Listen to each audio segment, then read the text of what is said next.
ka-Rapsa! Welcome once again to Recipe Ter Rapsa, mga reseping pambahay na nagpapasarap sa buhay. So, ang recipe natin ngayon, bihira ang nakakaalam na nito these days kasi alam ko na mahirap na rin hagilapin itong klase ng isda na to. So, ang recipe natin for today ay ang niluyahan or dinilawang biya. So, nakakita na ba kayo ng biya? So, ito siya, oh.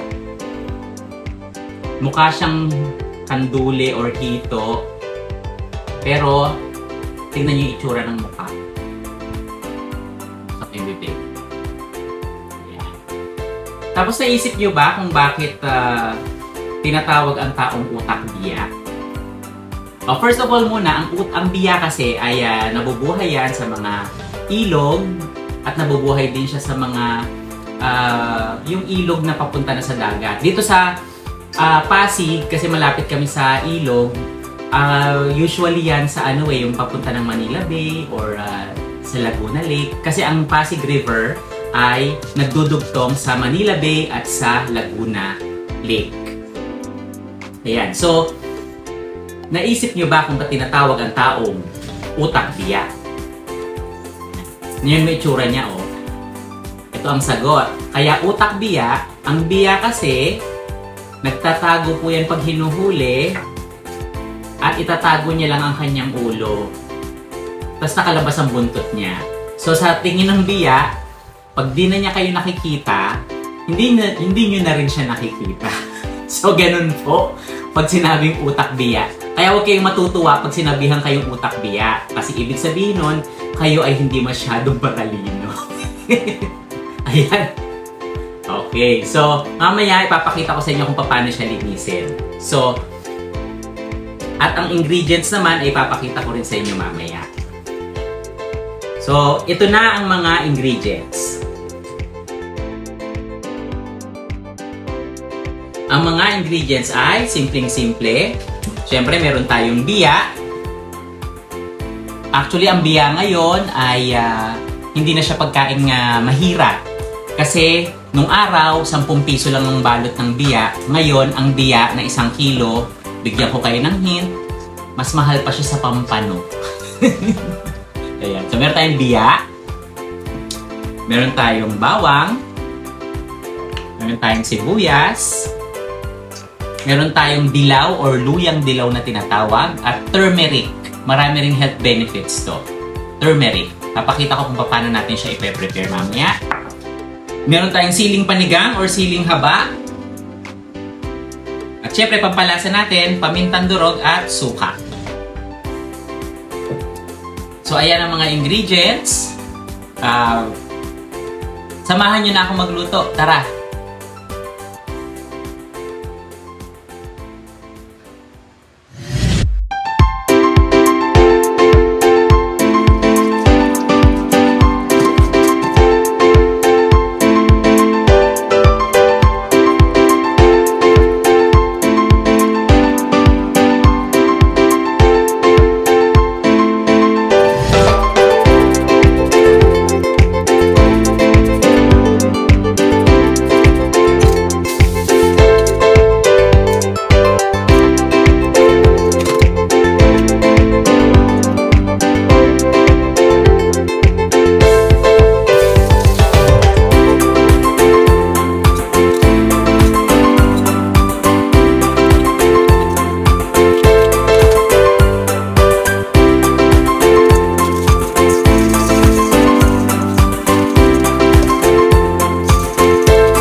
mga sangkap. Pero bago tayo magsimula, nakalimutan kong sabihin kanina kasi sa pinaka-importanting sahog, ito ay ang gata.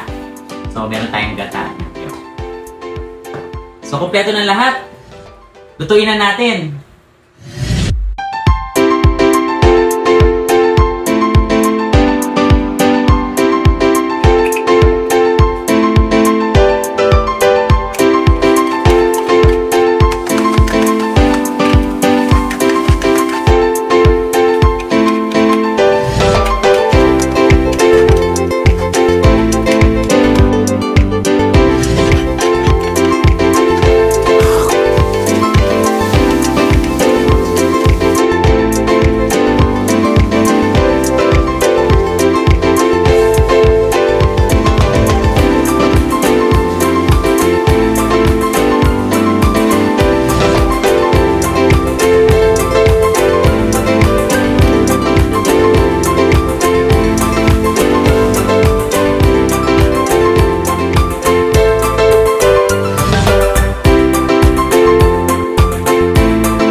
So ayan na, luto na ang ating dinilawang biya or ginataang biya na may luyang dilaw.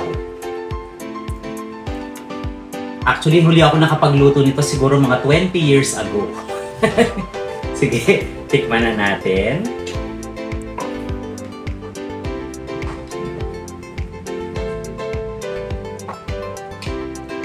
Bago ko tikman, syempre, tawagin ko muna yung isang special guest, ang aking pinakamamahal na mother na siyang nag-request nitong lutuin ito na kung sang lupalop ko pa hinagilap tong mga biyang ko. Okay? Si Sister Seni, si Mother. Welcome to the show.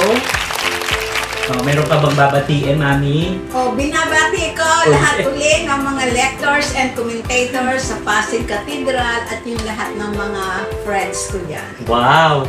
Talagang, ayan, ilalagay natin yung kanyang favorite. Ayan. This is my favorite. Request yan ni Mother, siyempre. Pag-request, kailangan. Sarap. Ayan. So, tikman nyo na muna. Siyempre, para hindi bias. Walang kampi-kampi. Tikman nyo ha.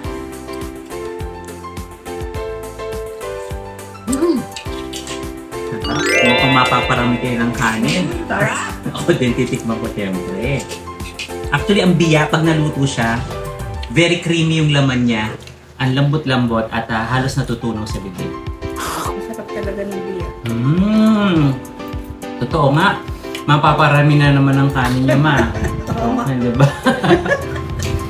Ano, sulitin nyo na yung linamnam dahil mahirap maghanap ng biya ngayon na ganitong kalalaki. Ayan. So, ma, may tanong ako. Bakit tinatawag ang tao minsan na utak biya? Bakit nga ba? Huwag kayong matutuwa pag tinawag kayong utak biya. Dahil sinabi ko nga kanina, ang biya, pag huhulihin mo yan, magtatago yan. Pag nakatago na yung ulo niya, akala niya nakatago na siya. Pero nakalawit ang buntot. So, ang biya ay... Ano? Utak biya. Bobo. Hindi masyadong matalino ang biya.